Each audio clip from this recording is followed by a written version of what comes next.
ভাই পাচ্ছি না পেমেন্ট ভাই ভাই এত তাড়াতাড়ি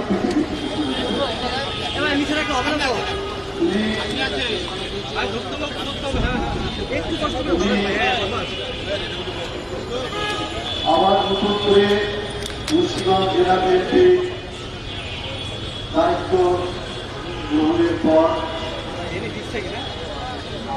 জিয়াউর রহমান শহীদ জিয়ার মাঝারে এবং মুন্সিগঞ্জের মুখ্যমন্ত্রীকে নিয়ে শ্রদ্ধাঞ্জলি এবং ভাবনা পাঠের জন্য তখন মনে হয়নি পৃথিবী দ্রুত পৃথিবী থেকে বিদায় নেবে। আমার কাছে আমার উনি আত্মীয় হতে, কিন্তু এত সজ্জন ব্যক্তি আমি বারবার বলতাম যে আমাকে আপনি বলেন, আমি তো আপনার আপনার অনেক ভাই বসে না তো বসে আপনার যে ভূমিকা, আপনার যে অবস্থা, সেই অনুযায়ী আমি এটা করি না, এটা আমি আপনি তো আমার সবাই মানুষ সম্পর্কে আপনি কেন আমি যদি কথাটা বললাম যে তার যে সজ্জন এবং বিনয়ী কথাবার্তা, সেটা শুধু আমাকে নয়, যারা তার সাথে এসেছে সবকে মুক্ত করার কথা। তাই রতন দিদি বলেছে যে আমরা এক এক করে এই মুহূর্তে আমাদের মুরব্বীদেরকে তাদের বেঁচে থাকা খুবই প্রয়োজন। বিএনপি জনগণের ভোট নিয়ে, সমর্থন নিয়ে ক্ষমতায় এসেছে। দিন রাত নিরলস পরিশ্রমের মধ্যে দিয়ে কাজ করছেন দেশের প্রধানমন্ত্রী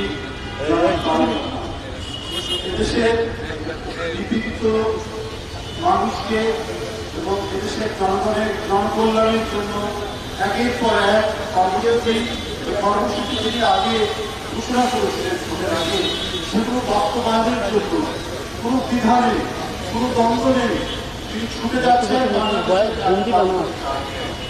তাই এই সমস্ত কর্মসূচি বাস্তবায়নের জন্য যে অভিভাবকত্বের প্রয়োজন, এগুলোকে বাস্তবায়নের জন্য যারা কাজ করতে প্রধানমন্ত্রী এই নীতিমালা শুরু, তার মধ্যে মিজানুর রহমান, মরহুম মিজানুর রহমান সিনহা একজন হতে, তার প্রজ্ঞা, তার অভিজ্ঞতা এবং তার দীর্ঘদিনের যে অভিজ্ঞতা তিনি সঞ্চয় করেছেন, দেশের একজন খ্যাতনামা উদ্যোক্তা হিসেবে, দেশের একজন রাজনীতিবিদ হিসাবে, একজন জনপ্রিয় মানুষ হিসাবে তার অভিজ্ঞতা এবং তার যে নির্লোভ একটি রাজনীতিবিদ হিসাবে তার যে পরিচিতি, এটা আজকে খুবই জরুরি ছিল।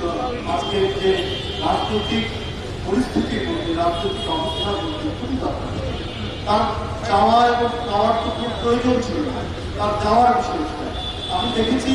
এই যাওয়ার বিষয়টা তিনি নির্দ্বিধায় তার এলাকায় বলুন, তার এলাকার উন্নয়নে বলুন, যে কোনো ক্ষেত্রে তিনি নির্দ্বিধায় এই কাজটি করতেন। কিন্তু দরকার ছিল না রাজনীতির এই ভয়াবহ এবং জটিল পথ অবলম্বন করা, কিন্তু মিজানুর রহমান সিনহা সাহেব সেটা তিনি করেছেন। তিনি সুখে শান্তিতে বাকিটা জীবন তিনি কাটিয়ে উঠতে পারতেন। তিনি দেশের একজন বড় উদ্যোক্তা, তার তো চাওয়া পাওয়ার কিছু নেই, কিন্তু রাজনীতি করতেই এসেছেন মানব কল্যাণের জন্য, মানুষের জন্য, এলাকার উন্নয়নের জন্য। শেষ দিন পর্যন্ত তিনি সেই কাজ করেছেন। আমি তার আত্মার মাধ্যমে